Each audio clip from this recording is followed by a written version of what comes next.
Florida State recruiting developments, and how good will the Noles offense be next season?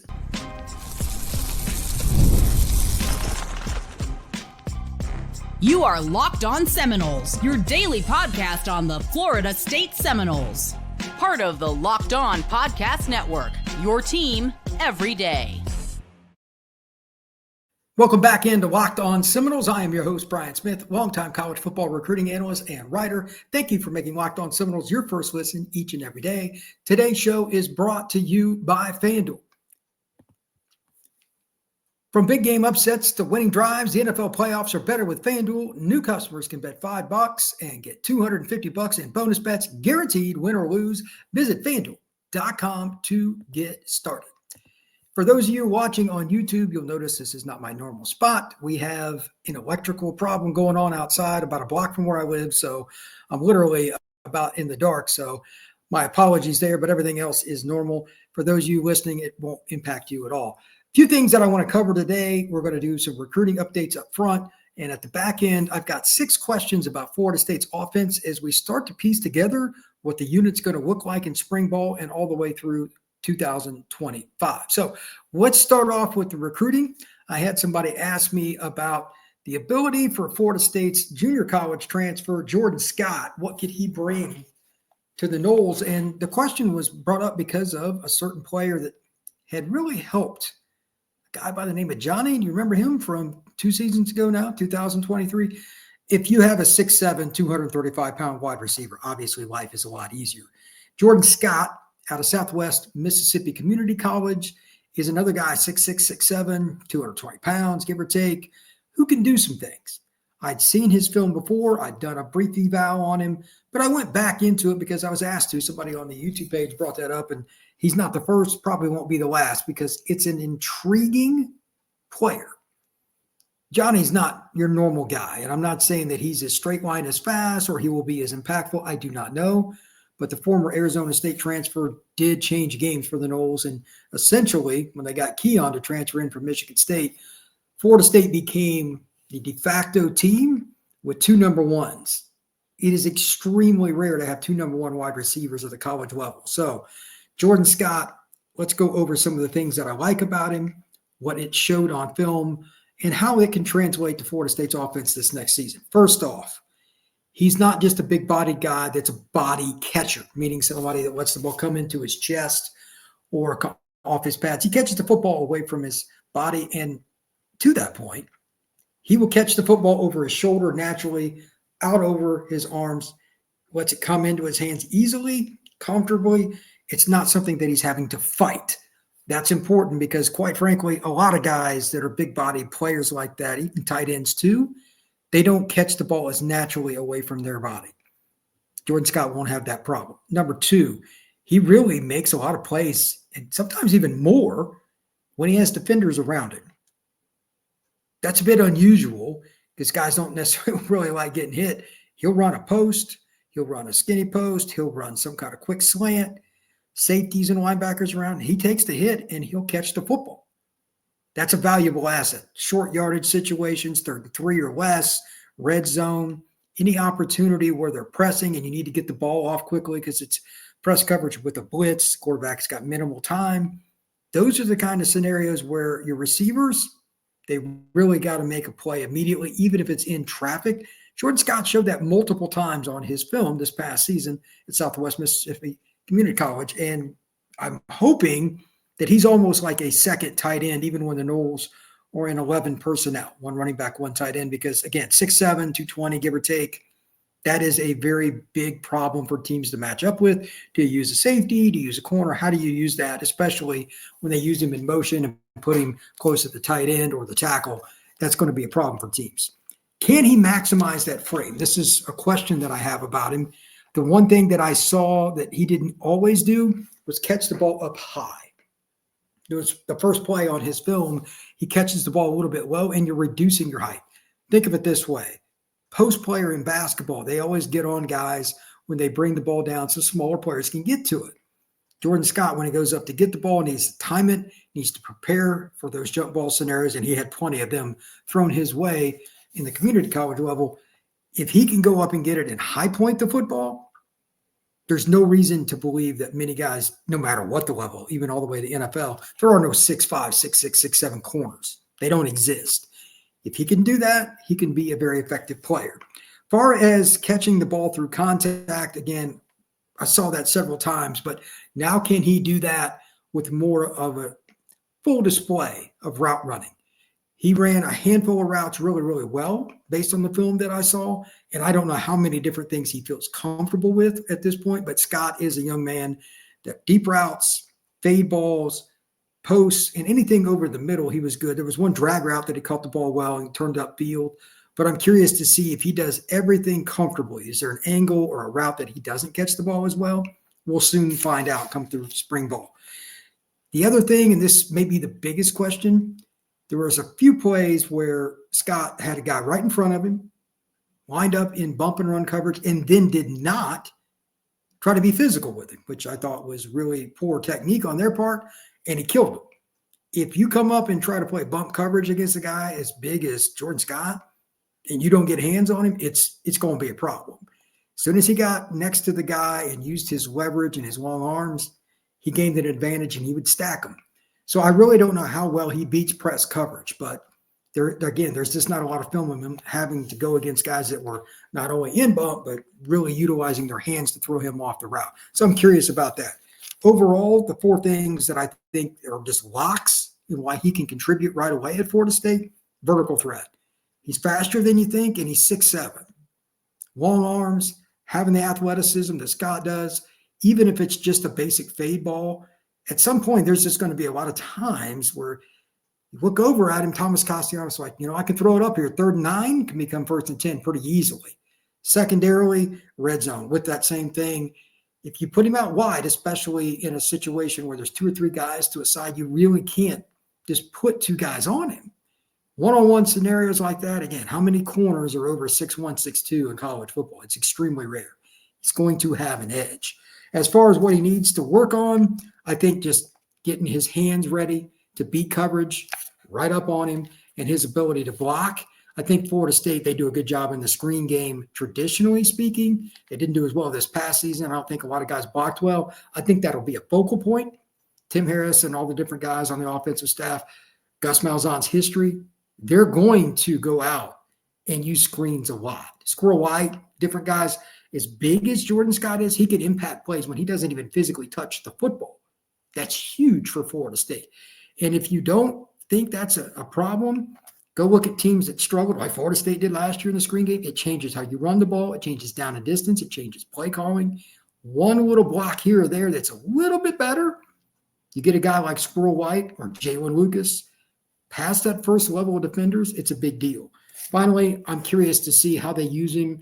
This is more on the coaches than it is on Scott. Bunch formations in different kinds of rub routes. Again, he's just a big body dude. Doesn't have to touch the football, and Scott can be a problem. He doesn't have to throw his elbows out to the side and get penalties and stupidity with that. Jordan Scott should be able to do a lot of different things with his body just being so big and so naturally long. He's going to cause some problems for defenses figuring out how they should go about taking care of Florida State's bunch formations, especially if he's at the front of it like a tight end, like a Landen Thomas. That's going to be an issue. When we come back, we're going to jump into recruiting with Florida State.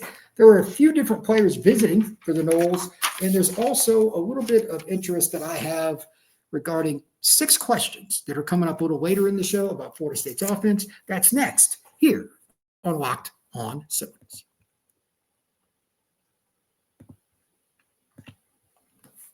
Did Rocket Money help you find any subscriptions you forgot about or that you were paying for twice? Those kind of scenarios have happened to me multiple times, and I can assure you it's not fun finding out that you spent money when you look at your debit card and all of a sudden you realize you've been throwing money away for months. This guy right here, yeah, I've done that several times. Rocket Money is a personal finance app that helps you find and cancel your unwanted subscriptions, monitors spending, and helps you lower your bills so you can grow your savings. It brings everything together in one place, whether it's subscriptions, spending habits, or even goals you want to hit this year. Rocket Money has over 5 million users and has saved a total of $500 million in canceled subscriptions. saving members up to $740 a year when using all of the app's premium features. For me, one of the best things about it is the subscription tracker. Again, you're going to have subscriptions. That's the era we live on through apps, different things you might have, Netflix, whatever it is. If you want to get rid of something, you got to make sure you have everything listed. Rocket Money can help you with that. Cancel your unwanted subscriptions and reach your financial goals faster with Rocket Money. Go to rocketmoney.com/lockedon today. rocketmoney.com/lockedon. rocketmoney.com/lockedon.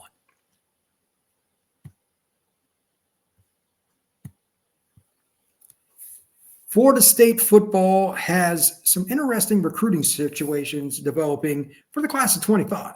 Now, normally by this point, it's over with. But we got three guys to talk about, and one of them is actually a legacy recruit. I mentioned him not that long ago, but it looks like he's going to be visiting this weekend per 24/7 Noles.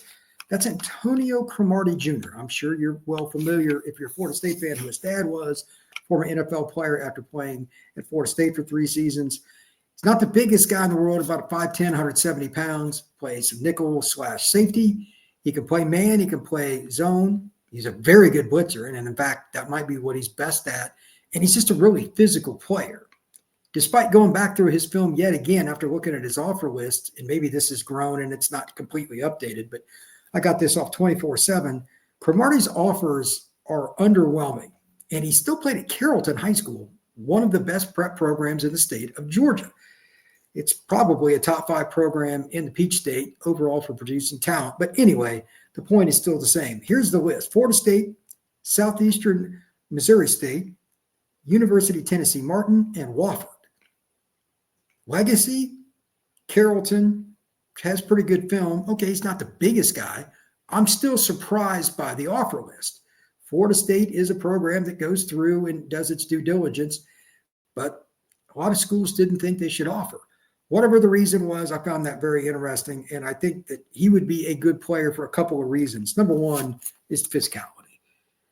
When I watch Cromartie's film, he will hit you. Not the biggest guy, but he'll come up and hit. Run game, quarterback blitz, playing against guys in the secondary, just using his physical nature.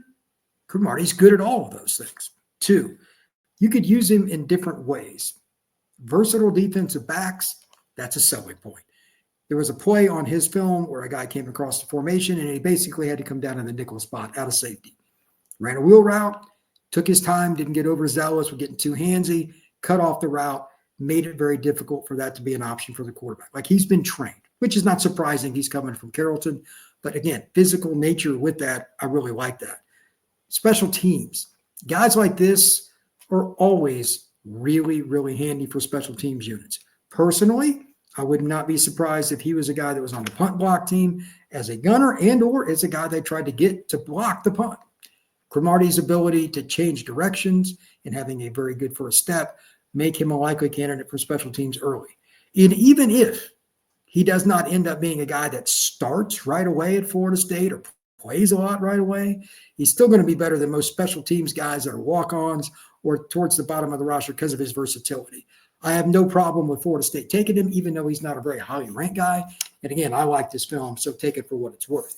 Next, Chavez Sandman Thompson. He was at O'Galley, then he transferred to Cocoa, center/defensive tackle, really athletic kid, originally committed to Oregon, switched to FIU, but now he's going to visit Florida State this coming weekend. I think he's a player that would be an interesting choice because, as we've stated a gazillion times here on Locked On Seminoles, the Noles need quite a few guys at the offensive line position in the underclassmen ranks. Adding a guy who can play center, he's about 6'1", 300 pounds, that would be really ideal. I've seen him play live before. He is strong as a bull, and he's very competitive. Thompson's the kind of guy that I think Florida State could develop long-term to be a center, even if it takes 2 or 3 years, which it usually does. That's okay. They've got to get back to taking high school kids that are committed to being at Florida State, going through the developmental process, and that's what Herb Hayden gets paid to do. That's somebody to think about. Another offensive lineman. We've talked about him a little bit, and we're back to it, but there's something that I need to bring up about him again, and that's Chasten Brown from Northside High School in Warner Robins, one of the better areas in Georgia. It's in central part of the state. A lot of talent there. He was originally committed to UCF. When he was committed to the Knights, of course, that means Herb Hand. Of course, that means Gus Malzahn, Tim Harris. Like, he's familiar with those guys.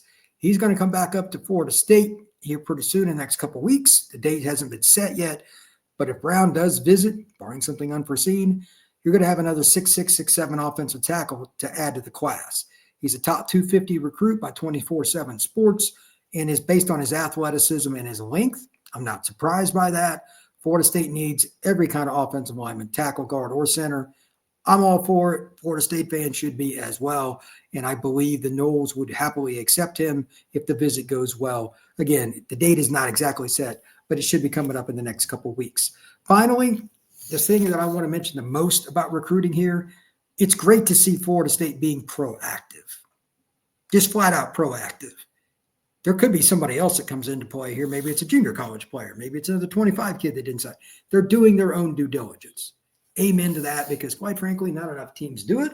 And Florida State really has found a way to get over the top. They got 20 kids committed. If you add a couple more to this class, especially at positions and needs, big thumbs up. When we come back, we're going to talk about 6 questions for the Noles as they get ready for spring practice, kind of piecing together the offense. That's next here on Locked on Seminoles.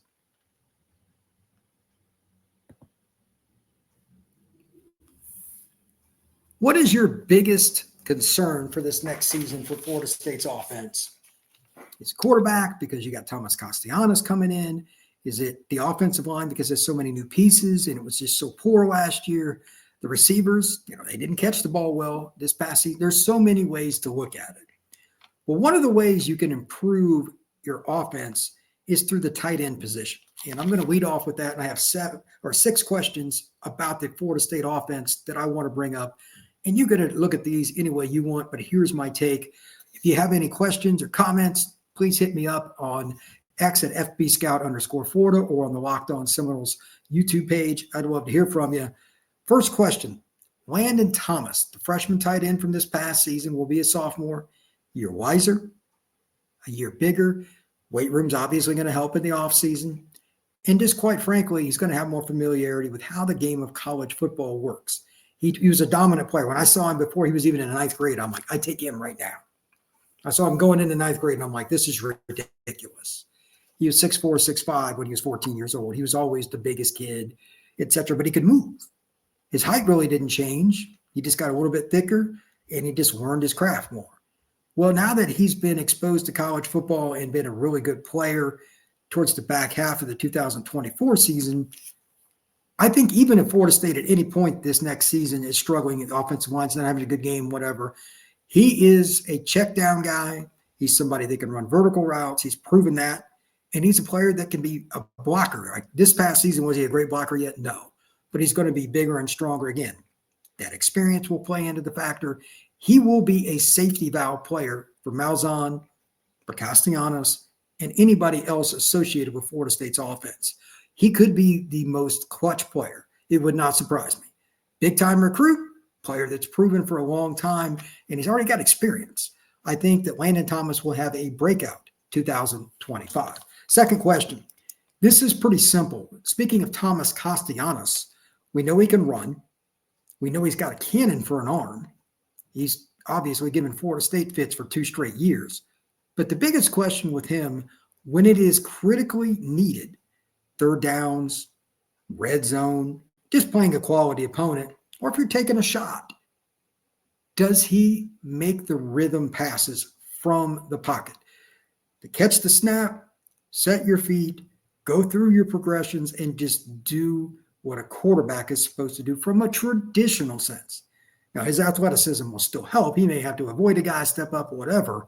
But from the pocket, how well Thomas Castellanos does is going to be a big part of whether or not Florida State's 2025 offense really improves. If he does not improve tremendously in that area, that's going to be very difficult for Florida State to get over the hump against some of the better teams they play next season, a Clemson or a Miami, whoever it may be. You got to make those 3rd and 7 throws once in a while. And again, deep shots. They're going to have plenty of speed. You got guys like Squirrel White. You got guys like Deuce. You're going to have big-time players like Scott in terms of athleticism inside. You got Landen Thomas. When one of those guys is in a one-on-one, you've got to put the ball where they can make a play. And I think Florida State's got a chance to be really improved in the passing game. Now we need to see if Thomas Castellanos can adapt to the players around him and make it work. Number 3, besides Deuce, which receiver or receivers really step up and can be at least a number 2 like receiver? So he's not constantly double teamed. There's plenty of options, plenty of them. Hakeem Williams comes to mind. I mean, he's 6'3", 6'2", whatever, 215 pounds. He's built like a Greek god. Sure, that's one. Jaylen Brown, one of the fastest guys in college football, kid I know from Miami, transferred in from LSU this past season. He had his moments, but he kind of faded down the stretch. Can he be a guy? What about the opportunity for somebody like B.J. Gibson or Wayne McCoy, Squirrel White, whichever player it is? I don't know. They have a ton of different athletes. Which one, or hopefully multiple wide receivers, step up for the Florida State Seminoles this next spring, and it carries over through the summer months into fall camp, and then, of course, the 2025 regular season. If Florida State's wide receivers are really broad in terms of who can make a play on any given down, it makes it really difficult for teams to come after Deuce, and it makes that a heck of a lot easier for Castellanos. Number 4, starting running back. Will this be a one back and then a few guys get carries after it situation, or will it be more by committee? I bring this up for a combination of reasons. Number 1, the last few seasons, UCF used primarily one guy, Harvey. He was a stud, but they had other running backs and they'd use him a little bit. Which guy would it be for Florida State if that was the case? And B, who's going to be the secondary back? Is it Singleton? Is, Cam? Like, which guy is the main runner? And then who is going to be the guy that's change of pace? I'm fascinated by this. I have no idea how they're going to do it. But I think Florida State's offense could be really, really interesting this next season because, quite frankly, there's a lot of different guys in that backfield are talented, but they have different skill sets. I think Jalen Lucas will get a few carries, not only from running back, but jet sweeps, reverses, etc. So it's going to be kind of interesting. Next, number 5, should Florida State be a no-huddle offense right from the get-go? That's something that Gus has done in the past. Or should they kind of break into it slow? This is something that will obviously develop a little bit during spring ball, but I think the more important question here is the following. You've got a defense that is also being installed. Plenty of talent coming to Tallahassee in terms of the big bodies for up front. They got good coaches, Coach White, Coach Potroast, and all these different guys coming in. I'm not worried about that. But should you, especially during the early part of the 25 season, not go fast pace all the time? I'm not saying you should eliminate it because it's a weapon within itself, but being able to go back and forth between hyper speed, like a sugar huddle, or just flat out huddling once in a while and kind of taking your time, what should be the way that Florida State goes? I don't have a dead set opinion on this. I'm just curious to hear what Florida State fans think. And finally, where will the Noles struggle the most throughout the next season? This is my take. And again, I'd love to hear yours as well. Hit me up at FBScout_Florida or on the YouTube page for Locked On Seminoles. I think teams that really bring a lot of different blitzes and different fronts where they move the front, those will be the most difficult because Florida State's probably going to have just already, they got 4 transfer offensive linemen. And I think there's a good chance that each one of those 4 starts, a lot of moving parts. Early in the season in particular, I think Florida State's offensive line could struggle. So teams that have multiple fronts or run odd and even fronts, and then they blitz, that'll be the ones that give the Noles the biggest trouble. Could be something else if you think it's going to be Castellanos struggling with the receivers and tight ends because he's trying to develop a pattern with them. It's new quarterback. It could happen. Whatever it is, again, hit me up on FB Scout on X or on the YouTube page, Locked On Seminoles. Once again, thank you for making Locked On Seminoles your first listen each and every day. I truly appreciate you stopping in to talk some Noles with me. Hit that like button, that notification bell, and subscribe to this podcast. It's been fun once again today, and hopefully I have my electricity back here in a little bit so I can get back to normal. But everybody have a good one. I will talk to you again very soon.